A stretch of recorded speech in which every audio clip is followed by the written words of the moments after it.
دوستو یاد رکھنا، تگڑا اور مضبوط جوان پتہ کون ہوتا ہے؟ جس کی نظریں پوری طرح اس کے کنٹرول میں ہوں۔ یہ علامت جوانی ہے۔ جس آدمی کا پوری طرح، دو لوگ دنیا میں کبھی کوئی کارنامہ سر انجام نہیں دے سکتے، ایک جو حرام کھاتا ہو، ایک جس کی نظر ناپاک ہو۔ محمد بن قاسم جب یہاں آئے تھے نا، تو ایک دن بڑے پریشان تھے، تو ایک بزرگ کہنے لگے آپ کیوں پریشان ہیں؟ کہنے لگے راجہ دہر سے مقابلہ ہے اور ہماری فوج تو سندھ کے رستے بھی نہیں جانتی، زبان بھی نہیں جانتی، لڑیں گے کیسے؟ 2-4 دن کے بعد ان بزرگوں کی دوبارہ محمد بن قاسم سے ملاقات ہوئی تو بڑے خوش تھے۔ کہا اب آپ کیوں خوش ہیں؟ کہنے لگے وہ میرا مقابلہ نہیں کر سکتا، میں نے تحقیق کر لی ہے۔ کہا کیوں؟ کہنے لگے نظر کا گندہ ہے، اور جو نظر کے گندے ہوتے ہیں وہ میدانوں میں ٹھہرا نہیں کرتے۔ میدان کے لیے نکلنے کے لیے پاک جوانی کی ضرورت ہوتی، تطہیر مزاج ہونا ضروری ہوتا ہے، پاکیزہ افکار اور سچی اور سچی ستھری سوچوں کا ہونا ضروری ہوتا ہے۔ اس لیے فرمایا کہ میرا مقابلہ نہیں کر سکتا۔ حضرت عبداللہ ابن حذافہ کمرے میں تھے، تو وزیر کی بیٹی اندر سجی سنوری پہنچ گئی۔ جیسے ہی آپ نے اس کفر کی چال کو دیکھا تو تیمم کر کے نفل شروع کیے۔ وہ ساری رات بیٹھی رہی، رب کا بندہ ساری رات عبادت کرتا رہا۔ عبادت بڑا سہارا ہے، مصلی بڑا سہارا ہے اللہ کے بندوں۔ صبح دروازہ کھولا، وزیر نے اپنی بچی سے پوچھنا چاہتا تھا رزلٹ کیا نکلا، تو وہ کہنے لگی پیچھے ہٹ جا، اب تیرا میرا تعلق کوئی نہیں، میں نے نبی پاک کا کلمہ پڑھ لیا۔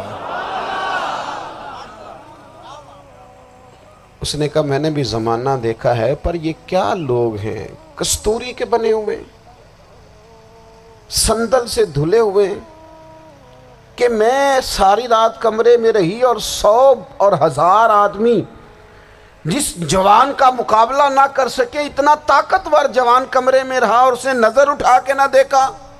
او کچا رنگ للاری والا جڑا چڑھدا تے لیندا رہندا ہے، اے عشق تیرے دا رنگ محمد چڑھیا پھر نہیں لیندا۔ میں کہا ایک دفعہ نظر اٹھا کے نہیں دیکھا، کمال ہو گئی۔ اتنے بڑے لوگ، اتنی بڑی سعادت مندی، فیروز بختی، معاملہ فہمی حد ہو گئی۔ اللہ اکبر۔ دوستو بادشاہ جب پوری طرح ہار گیا نا، اس نے کہا مار دو۔ تیل گرم کیا ایک کڑاہی میں، اور جب آپ کو اس میں ڈالنے لگے تو آپ کی آنکھوں میں آنسو آ گئے۔ بادشاہ کا خیال ہوا شاید نرم ہو گئے ہیں، کہنے لگا روئے کیوں؟ فرمانے لگے سوچتا ہوں جان ہی ایک ہے، کتنا مزہ ہے اس کی راہ میں جان دینے کا، کتنی لذت ہے اس کے نام پر مرنے میں، کتنا لطف ہے۔ جے تو چڑھیا اتے دار بھی نہیں، تے جے تو وکیا عشق بازار بھی نہیں، تے ایڈا سستا سودا پیار بھی نہیں، تے ایڈا سستا لبدا یار بھی نہیں۔ کئی جنگل گانے پیندے نہیں، کئی دوزخ لنگنے پیندے نہیں، جے وہ اس ملوں بھی مل جاوے، ایدوں سستا ہور بپار بھی نہیں۔ تے کچھ سمجھ نہ آوے لوکانوں وہ کادے نال شہید کرے، ڈٹھی یار دے ہاتھ تلوار بھی نہیں، پر او دا خالی جاندہ وار بھی نہیں۔ کہنے لگے ایک جان ہے نا، تو دل کرتا ہے ہزاروں ہوتی تو ایک ایک کر کے محبوب کے نام پہ قربان کرتا، جب میرے پاس ہے ہی ایک، کروں کیا؟ حضرت عبداللہ ابن حذافہ رضی اللہ تعالیٰ عنہ جب روئے اور بادشاہ نے یہ بات سنی، تو بادشاہ اٹھ کے کھڑا ہو گیا، سارے وزیروں مشیروں کو کہنے لگا تم نے کہا تھا نا بندہ ضائع کرنے والا نہیں، یہ بھی ضائع کرنے والا نہیں۔ کہنے لگا میرا ماتھا چومو، تم جیسے لوگوں کو قتل نہیں کرنا چاہیے، آزاد کرنا چاہیے۔ عزیز اپنی زندگی سے نا یہ بہت زیادہ ہرس، ہوس، طمع، اور یہ کسی بات کی بھی ہو، ہرس صرف پیسوں کی نہیں ہوتی ہے، شہرت کی بھی ہوتی ہے، یہ بیماری انسان کو اقتدار کی بھی ہوتی ہے، تعریف کی بھی بیماری ہوتی ہے، یہ سارے نقص ہوتے ہیں لوگوں کو، اور معاذ اللہ بعض جبوں کبوں کے اندر بھی ہوتے ہیں، وہاں بھی پنپتے ہیں۔ اپنی زندگی جب تک اس سادگی میں نہیں لاؤ گے جو رسول پاک نے عطا فرمائی ہے، جب لوگ آسانیوں میں پوری طرح الجھ گئے تو پھر وہ دور ہوئے اور کفر چڑھ گیا۔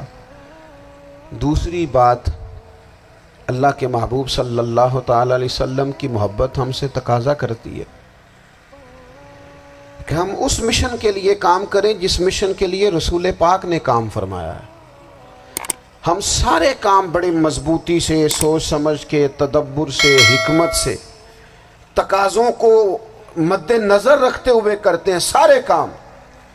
دین کے کام میں ہمارا مزاج نہیں ہوتا، او ہو جائے گا جی، آپ بسم اللہ پڑھیں جی، شروع کریں جی۔ آپ تقاضوں کو سمجھیں، چیزوں کو دبائیں نہیں، چیزوں پر غور کریں۔ کسی کے ذہن کی سطح پر سوال ابھرتا ہے، اس کا تسلی بخش جواب دیں۔ اپنی زندگی میں دین کے کام کے لیے اپنے آپ کو وقف کریں، اور دین کے کام کے بہت سارے پہلو ہیں۔ ہزاروں لوگوں کو قرآن پاک ٹھیک پڑھنا نہیں آتا، ہزارہ لوگ ہیں جو قرآن مجید کے مطالب سے آگاہ نہیں ہیں، دین کی بنیادی ضروریات سے لوگ نابلد ہیں۔